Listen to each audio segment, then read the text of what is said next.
कार्तिक मास के अंतिम 5 दिनों का महत्व। हिंदू धर्म में कार्तिक मास अत्यंत पवित्र माना गया है, विशेषकर इसके अंतिम 5 दिन, जिन्हें भीष्म पंचक या भक्ति पंचक कहा जाता है। इन दिनों का धार्मिक और आध्यात्मिक दृष्टि से बहुत बड़ा महत्व है।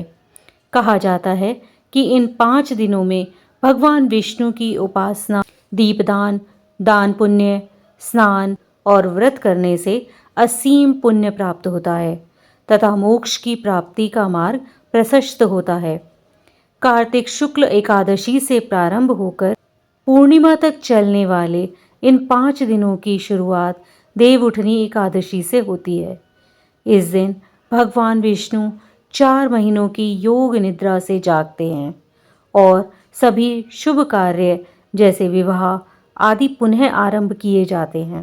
द्वादशी को तुलसी विवाह मनाया जाता है, जो भगवान विष्णु और तुलसी माता का दिव्य मिलन है। यह वैवाहिक जीवन में सुख, शांति और समृद्धि का प्रतीक माना जाता है। त्रयोदशी को गोवत्स द्वादशी या यमदीप दान के रूप में भी मनाई जाती है।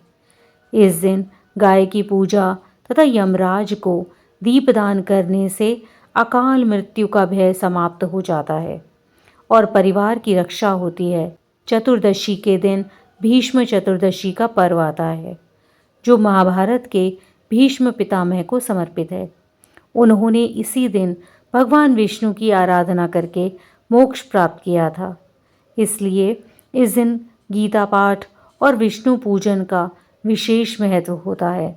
अंत में पूर्णिमा के दिन कार्तिक पूर्णिमा या देव दीपावली मनाई जाती है।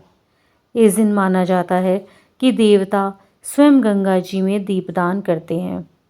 श्रद्धालु भी इस दिन गंगा स्नान, दीपदान और भगवान शिव विष्णु की पूजा करते हैं।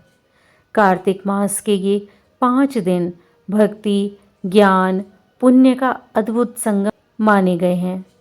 कहा गया है कि इन दिनों में किया गया हर शुभ कार्य, चाहे वह दीपदान हो या दान पुण्य, इसके फल अनंत गुना बढ़ जाते हैं। इसलिए कार्तिक मास का यह काल जीवन को पवित्र बनाने और आत्मा को परमात्मा से जोड़ने का श्रेष्ठ अवसर माना गया है।